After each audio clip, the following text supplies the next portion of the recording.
సభ్యత సంస్కృతి కలిగిన సామాజిక మానవునిలో 6 కళలు అభివ్యక్తం అవుతాయి. కొందరు విశేష ప్రతిభ గల విశిష్ట వ్యక్తులున్నారు. వారిలో భగవంతుని తేజంతో కలిసి 7 కళలు అభివ్యక్తం అవుతాయి. తదుపరి అష్ట కళలు కలిగిన మహానుభావులైన జ్ఞానులు, మహాపురుషులు ఉన్నారు. వారెప్పుడో గాని అవతరించరు. మనుష్యుని దేహం అష్ట కళల కంటే ఎక్కువ శక్తిని తట్టుకొనజాలదు. 9 కళలు కలిగి ఉండాలంటే దివ్య దేహపు ఆవశ్యకత ఉంటుంది. అది సప్తర్షిగణాలు, మనువు, దేవతలు, ప్రజాపతి వంటి లోకపాలకుల వలె. తదుపరి దశాధికమైన కళలు అభివ్యక్తం కావాలంటే కేవలం భగవంతుని అవతారాల్లోనే సాధ్యమవుతుంది. అంటే వరాహ, నరసింహ, కూర్మ, ఇంకా మత్స్యావతారాల్లాంటివి. వీటిని ఆవేశ అవతారాలంటారు. ఈ అవతారాల్లో 10 నుంచి 11 వరకు కళలు అభివ్యక్తం అవుతాయి. ఇప్పుడు మేము మత్స్యావతార కథను వివరిస్తాం. భగవంతుని ఈ అవతారం యొక్క ప్రావిర్భావం ఎప్పుడు జరిగిందంటే ఈ సృష్టిలో ప్రళయానంతరం.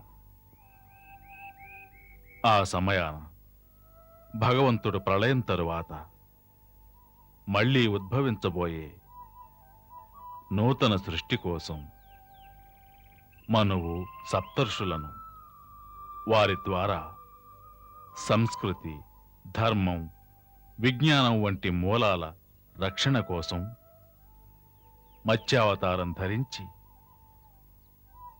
మహాప్రళయ జలం నుంచి వారిని రక్షించాడు. అప్పుడు చాక్షస మన్వంతర అంతమునందు భూమిపై జలప్రళయం సంభవించింది. ఆ సమయాన సత్యవ్రతుడనే గొప్ప ధర్మాత్ముడైన రాజు ప్రజానురంజకంగా అతడే భవిష్యత్తులో ప్రళయానంతరం వైవస్వత మనువైనాడు. ఒకనాడు సత్యవ్రతుడు ప్రాతకాలాన స్నానమాచరించి సూర్యభగవానునికి అర్ఘ్యమిస్తున్నాడు.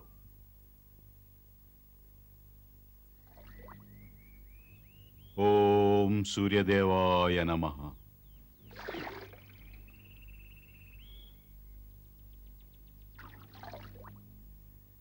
ఓం సూర్యదేవాయ నమః. రాజా, రాజా, రాజా, రాజా. ఎవరు?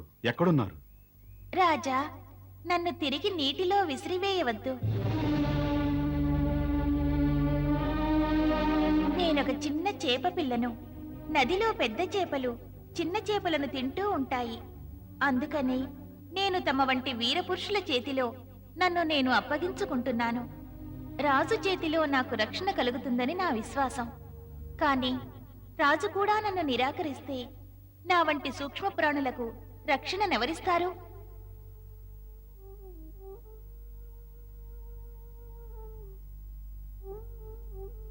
నీవు చింతించవలసిన పని లేదు. ఇకపై నీకే భయం రాదు. నీవు మాతో రాచమందిరంలోనే ఉందువు గాని. అక్కడ నేను నివసించేందుకు స్థానం ఉంటుందా? స్థానమా? రాజా సత్యవ్రతుని రాచమందిరంలో నీ వంటి క్షుద్రజీవికి స్థానం ఉండకుండా ఉంటుందా? అక్కడో నగరమే నిర్మించవచ్చు. నీవెన్నడూ రాచమందిరాన్ని చూసి ఉండవు.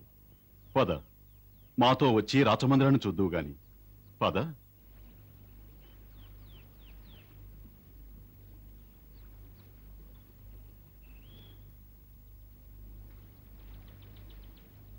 రాజా సత్యవ్రతుడు మహాధర్మతత్పరుడు. అయినప్పటికీ అతడు అహంకారాన్ని వీడలేకపోయాడు. అందువల్లే అతడు మాట్లాడే ఆ చేపను క్షుద్రజీవన్నాడు. తన రాజమందిరంలోనే ఒక బంగారు పాత్రలో ఆ చేపను ఉంచటానికి ఏర్పాట్లు చేశాడు.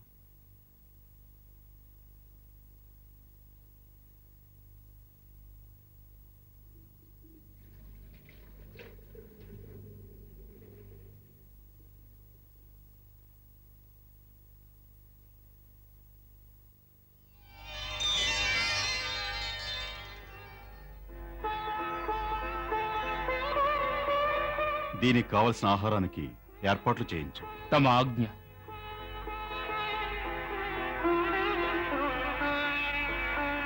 ఇక నీవు నిశ్చింతగా ఉండు.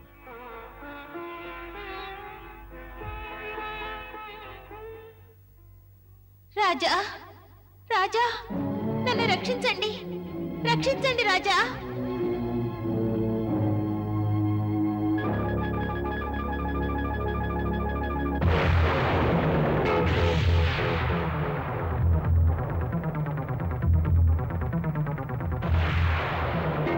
ఏమిటి అద్భుతం! త్రుటిలోనే పాత్ర అంత పెద్దదానివయ్యా. నాకు విశాలమైన స్థలం ఏర్పాటు చేయండి రాజా. ఆ ప్రకారమే చేద్దాం. భటుడా, ఒక పెద్ద పాత్ర తీసుకురా. ఆజ్ఞ మహారాజా.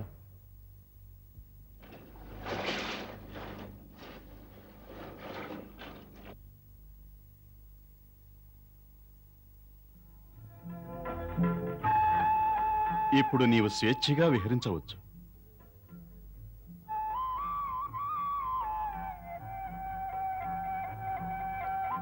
రాజా రాజా,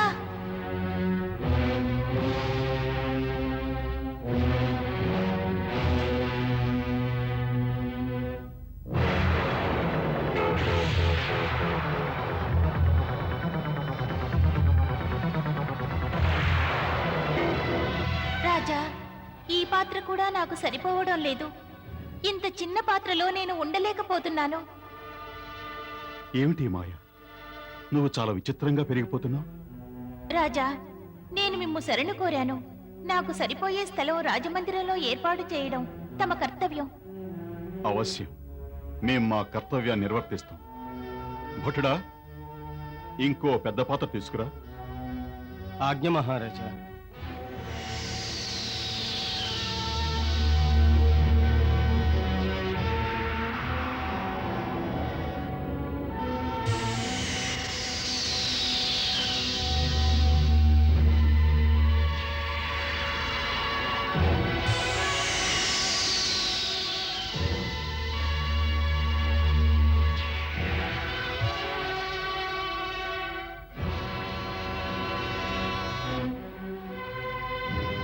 రాజా, ఈ పాత్ర కూడా నాకు సరిపోవడం లేదు.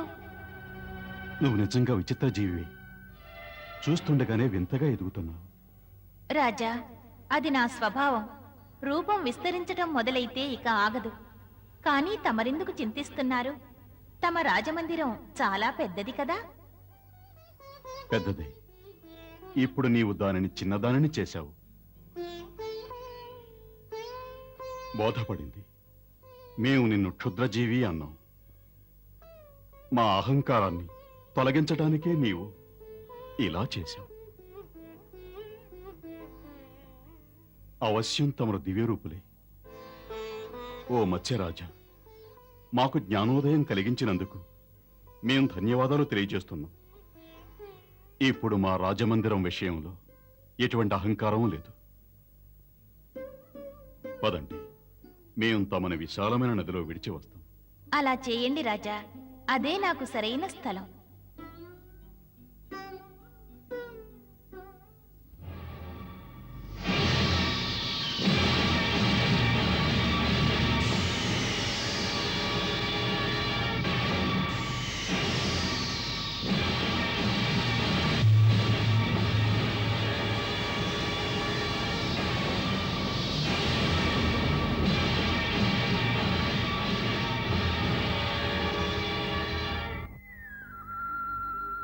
మహాత్మా, తమరు సాధారణ జలచరం మాత్రం కారు.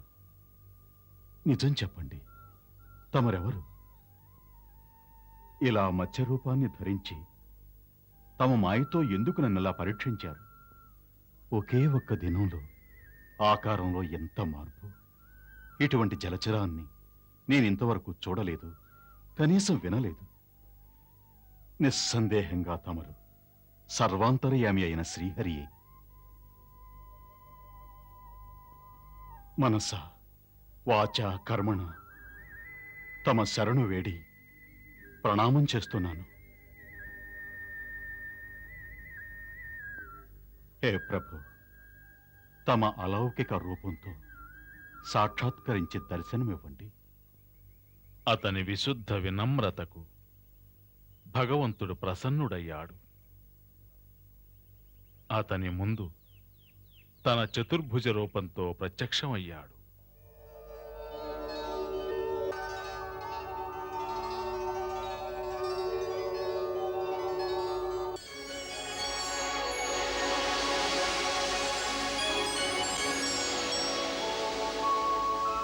భువినే కాపాడుటకై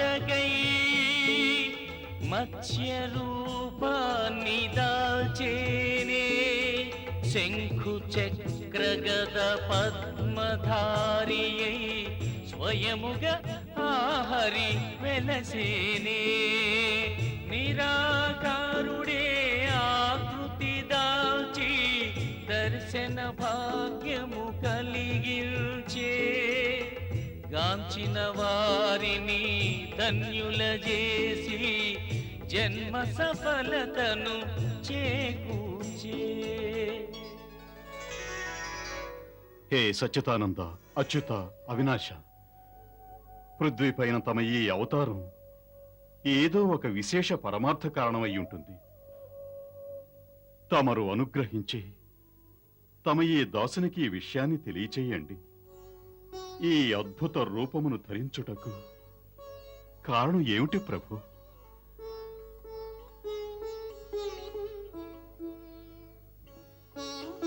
సత్యవ్రత, నేటి నుండి 7వ దినం భూలోకాది త్రిలోకాలలో మహాప్రళయం సంభవించబోతోంది.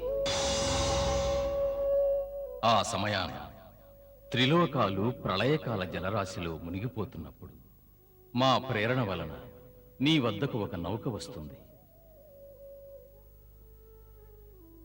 అప్పుడు నీవు సమస్త ప్రాణుల సూక్ష్మ శరీరాలతో సప్త ఋషులతో కూడి ఆ నౌకలో ఎక్కవలెను. ఇంకా సమస్త ధాన్యములు, ఓషధుల బీజములు, అనేక పదార్థ బీజములు నీవు దగ్గరుంచుకోవాలి. ఆ ప్రచండ ప్రళయం కారణంగా నీ నౌక తలక్రిందులవుతున్నప్పుడు మేమిదే రూపంలో అక్కడ సాక్షాత్కరిస్తాం. అప్పుడు తామందరూ వాసుకీనాగు ద్వారా ఆ నావను మా మొప్పలకు కట్టివేయండి. సత్యవ్రత, ఆ పైన ఎప్పటి వరకు బ్రహ్మరాత్రి ఉంటుందో అప్పటి వరకు ఆ ఋషులతో సహా నీవు ఆ నావలోనే కూర్చుని ఉండగా మేము దానిని లాగుతూ సముద్రంలో సంచరిస్తూ ఉంటాం. ఆ సమయాన నీవు మమ్ము ప్రశ్నిస్తే మేము నీకు విశదీకరిస్తాం.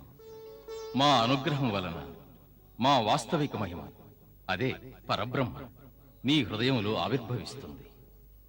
అప్పుడు నీకంతా అవగతమవుతుంది. మరలా బ్రహ్మదేవుని నూతన దినం ఉదయించి ప్రళయం సమాప్తమై నీవు వైవస్వత మనువు రూపంలో ఒక మన్వంతర కాలం వరకు ఈ సృష్టిని నడిపించగలవు.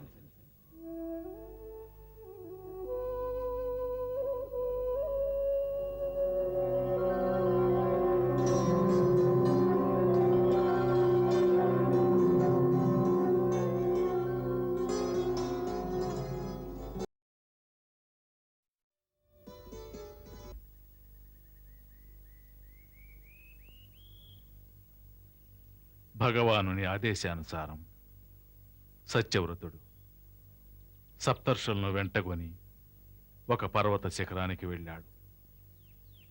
సరిగ్గా 7వ నాడు ధరిత్రిపై ప్రళయ విస్ఫోటనం జరిగింది.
సప్తఋషులారా, సమస్త వేదాలతో సహా నా వద్ద మానవ సమాజపు బీజం ఉన్నది.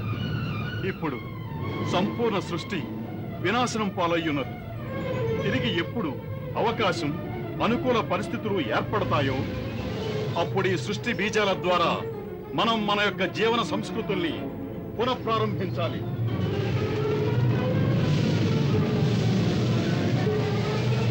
తమరు వచించినది సత్యమే మహారాజా. ఇక మనం అందరం నిశ్చింతగా భగవాన్లు శ్రీహరిని స్మరించాలి. ఆయనే ఈ సమయంలో మనకు సహకరించగలరని నా నమ్మకం.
ప్రళయకాలమున మత్స్య భగవానుడు సముద్ర గర్భమునందు సంచరిస్తూ బ్రహ్మోపదేశమును వైవస్వత మనువు సప్తర్షులకిచ్చాడు. దాని వర్ణన మత్స్యపురాణంలో లభిస్తుంది. ఇప్పుడు తమకు భగవానుని యొక్క కూర్మావతార గాథను వివరిస్తాను. భగవానుడి కూర్మ రూపాన్ని ధరించటంలో గల కారణం సాగరంలో నిక్షిప్తమయ్యున్న సంపదలను వెలికితీయటానికి దేవతలు అసురులు కలిసి సాగర మథనం చేశారు. అప్పుడు మందరాచల పర్వతం యొక్క బరువును తట్టుకునే శక్తి ధరిత్రిపై లేదు.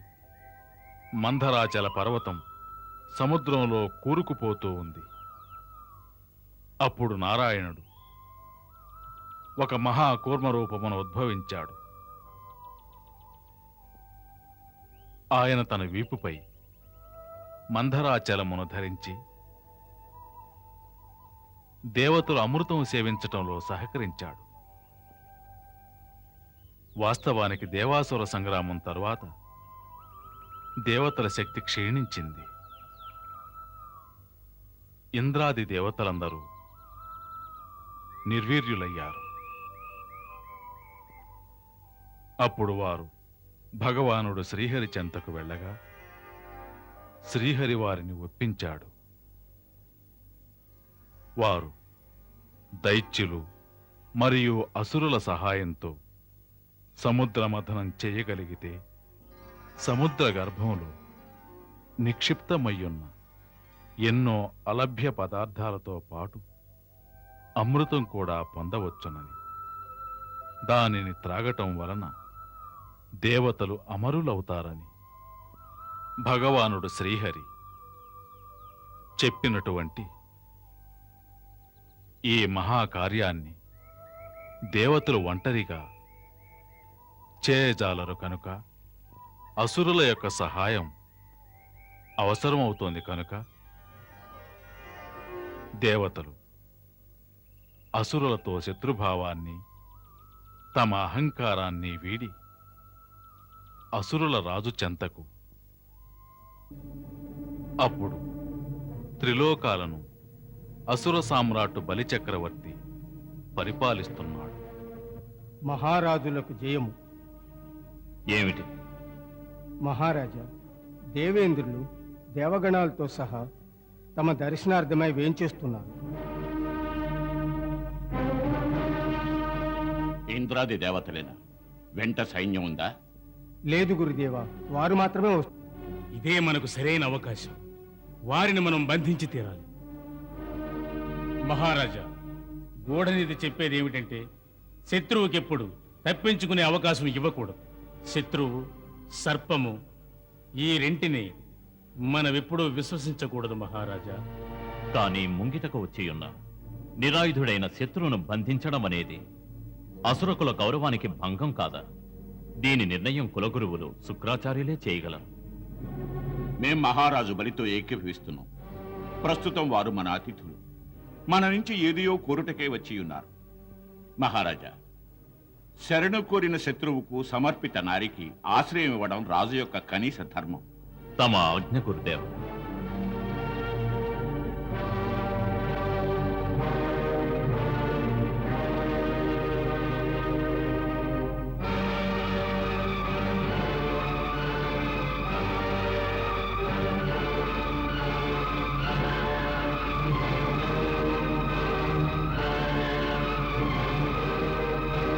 నేను అసురరాజు విరోచన పుత్రుడైన బలిని దేవరాజు ఇంద్రులకు వెంట విచ్చేసిన దేవతాగణాలకి స్వాగతం పలుకుతున్నాను. విచ్చేయండి మహానుభావ. మహారాజ బలి, మేము తమతో అత్యంత ముఖ్యమైన విషయాన్ని చర్చించడానికి దేవగణంతో వచ్చాం. ముందు తమరు లోనికి దయచేయండి. ఈ ప్రహ్లాదుని పౌత్రుడైన బలికి వచ్చిన అతిథులను ఆహ్వానించుటకు అధికారం లేదా? ఆశ్రయించి వచ్చిన వారికి మర్యాదలు చూపటం మా కర్తవ్యం. లోనికి విచ్చేయండి బంధుమిత్రులారా.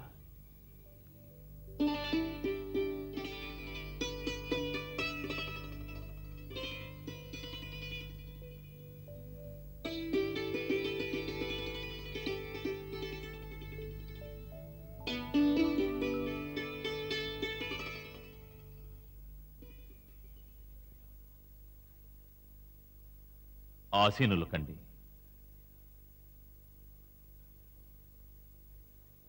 ఇప్పుడు చెప్పండి దేవరాజా, తమరు ఏ ప్రయోజనాన్ని ఆశించి మా చెంతకు ఏచించారో తెలుసుకోవచ్చా? వీరాధివీరులైన మహారాజా బలి, మన పృథ్వీపైనున్న ఈ సంపదలే కాక సముద్ర గర్భాన కూడా అమూల్యమైన సంపదలున్నాయి. వాటిలో మణిమాణిక్యాలు, అమూల్యమైన రత్నాలు నిక్షిప్తమై ఉన్నాయి. దుర్లభమైన ఔషధులు కూడా ఉన్నాయి. ఇలా ఎంతో విలువైన ఖనిజ సంపద, అపారమైన నిధి నిక్షేపాలు సముద్ర గర్భాన దాగి ఉన్నాయి. ఇప్పుడు మేము వచ్చినది మీ అసుల సహకారంతో సముద్ర మదనం చేసి అందులోని అమూల్య సంపదలను వెలుపలకు తీయాలని. ఈ నిధిని సాధించడం అన్నది ఒంటరిగా మాకు సాధ్యం కాదు, మీకు కాదు.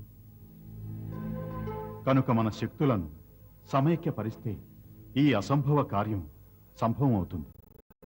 ఈ ఆలోచన తమ గురుదేవులు బృహస్పతుల వారిదేనా? అవును ఆచార్య. సముద్రం నుంచి వెలుపలికి తీసి అన్నీ తప్పక దక్కించుకుంటాం. మరి వాటిని పంచుకోవడం ఎలా? ఆ విషయంలో తమ గురుదేవులు ఏం సెలవిచ్చారు? ఆ నిర్ణయాధికారాన్ని తమకే ఇచ్చారు. ఆహా, బృహస్పతులు ఉదారులైపోయారు. వారు తమను ఎంతో గౌరవిస్తారు. శుక్రాచార్యుల వారి నిర్ణయం న్యాయబద్ధంగా ఉంటుందన్నారు.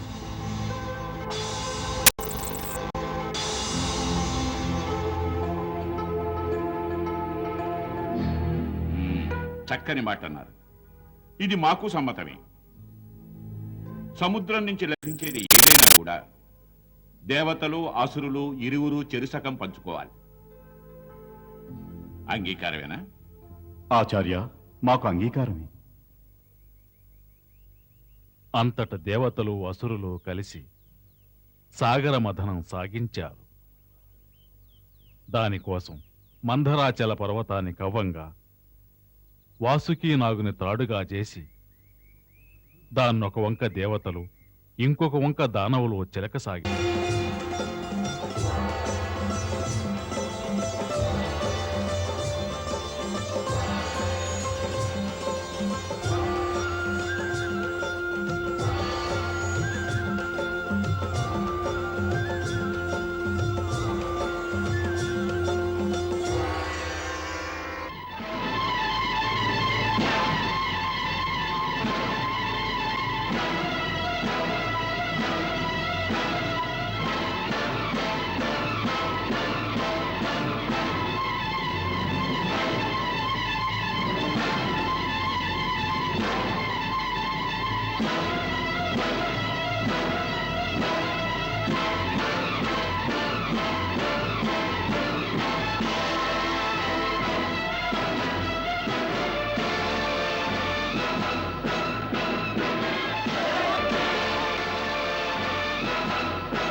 రాక్షసులు దేవతల కంటే వేగంగా ముందుకొచ్చి ధన్వంతరిని సమీపించారు.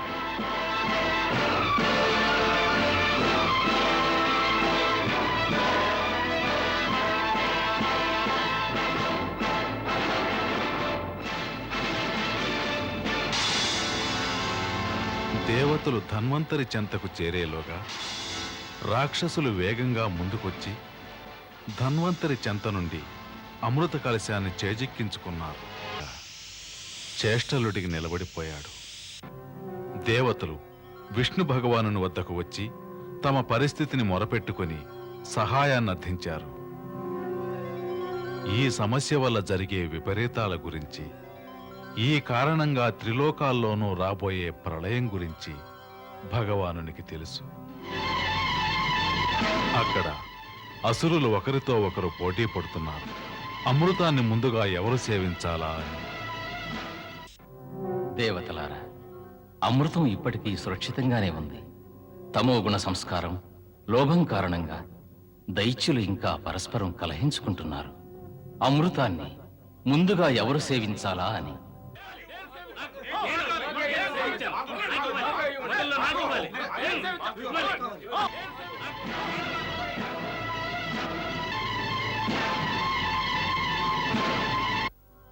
మీరు చింతించకండి. మేము అమృతం వంటి దివ్య పదార్థాన్ని వారి చేతుల నుంచి కాపాడతాం. ఎందుకంటే దుర్మార్గులైన అసురులు అమృతం సేవించి అమరులైతే ఇక సృష్టిలో వ్యభిచారం, అనాచారం మిక్కుటమైపోతాయి. ధర్మం శక్తిహీనమవుతుంది. ఇది విపత్కర స్థితి. కనుక ధర్మరక్షణ కోసం, వినాశనం నుంచి కాపాడడం కోసం ఇప్పుడు స్వయంగా మేమే రావలసిన పరిస్థితి ఏర్పడింది. అప్పుడు భగవానుడు దేవతలను రక్షించడం కోసం తానే స్వయంగా ఒక సుందర స్త్రీ రూపం దాల్చాడు.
తామంతా ఎవరు? ఈ విధంగా పరస్పరం ఎందుకు కలహించుకుంటున్నారు? మేమందరం సముద్ర మథనం చేసి అమృత భాండాన్ని దక్కించుకున్నాం. అలాగా? ఇంతటి ఘనకార్యం చేసి అమృతం సాధించిన తామంతా ఎంతటి మహావీరులో! మనస్ఫూర్తిగా తమ ఘనతకు ప్రణమిల్లుతున్నాను.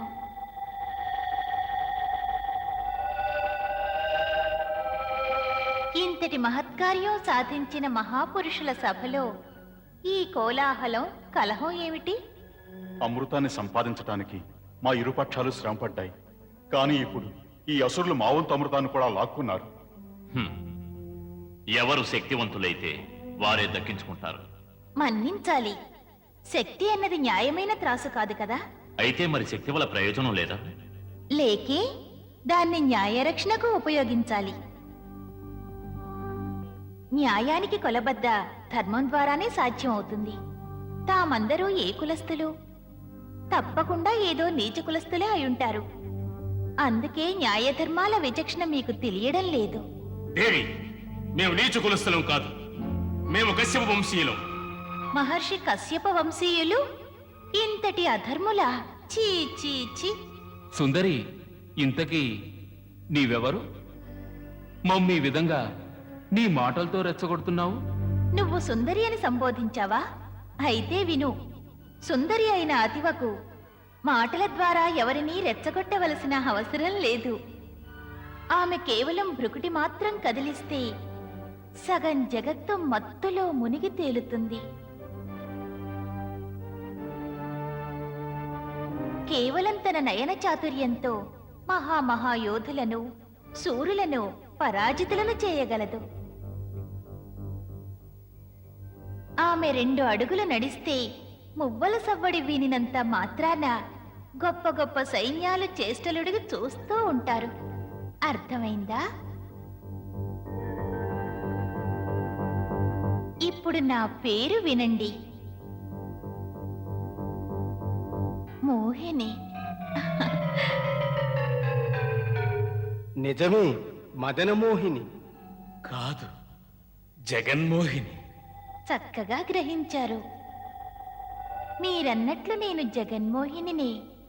విశ్వంలోని ప్రతి ఒక్కరిని మోహితులను చేయడమే ఈ మోహిని పని. అందుకే నన్ను మోహిని అని పిలుస్తూ ఉంటారు. స్వేచ్ఛాజీవిని. అన్ని ప్రదేశాలకు వెళ్తూ ఉంటాను. ఎక్కడైనా సత్పురుషుల సభ జరుగుతూ ఉంటే అక్కడ నా నృత్య సంగీతాలతో వారికి వినోదం కలిగిస్తుంటాను, పరవశింపచేస్తుంటాను. ఎందుకంటే మనసును రంజింపచేయడమే జగతిలో అన్నిటికంటే పుణ్యకార్యం. బాధను కలిగించేవారు ఎందరో ఉన్నారు. మనసును రంజింపచేయగలిగింది ఈ మోహిని మాత్రమే.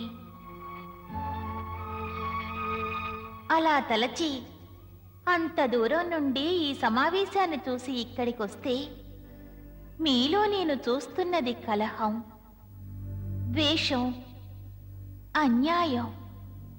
అందుకే ఇక్కడ ఉండాలనిపించడం లేదు.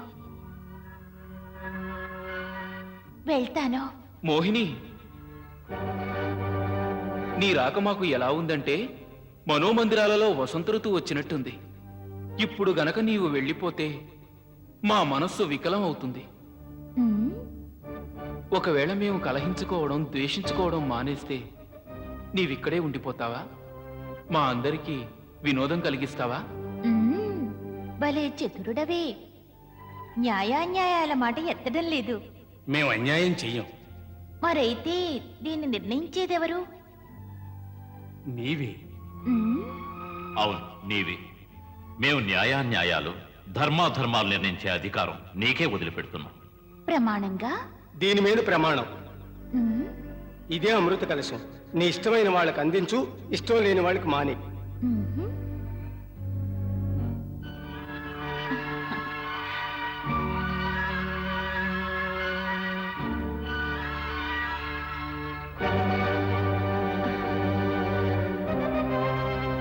వలదు వలదు. ఇంత పెద్ద బాధ్యతను నా భుజస్కంధాలపై మోపవలదు. నా భుజాలు బహు కోమలమైనవి. నా మనసు మహా చంచలమైనది. శాస్త్రాలు వచిస్తున్నదేమిటంటే కులీన పురుషులు స్వేచ్ఛాజీవి అయిన మగువను ఏమాత్రం విశ్వసించరాదని. అసలే మహర్షి కశ్యప వంశీయులు కదా, ఆలోచించుకోండి. దేవి, గొప్ప గొప్ప కులీనులు, పెద్ద పెద్ద వీరులు, గొప్ప గొప్ప మహాత్ములు, మహామహాయోగులు ఒక్కసారి సుందరి నయన బాణాలతో గాయపడితే ఇక వారు తమ ధర్మాన్ని, తమ కులాన్ని, తమ వీరత్వాన్ని, తమ తపోశక్తిని సమస్తం సుందరి పాదాక్రాంతం చేస్తారు. అప్పుడు వారికి ఉచితానుచితాలు, పాపపుణ్యాలు, మంచి చెడుల ధ్యాస ఉండదు. ఇప్పుడు అదే స్థితి మాది.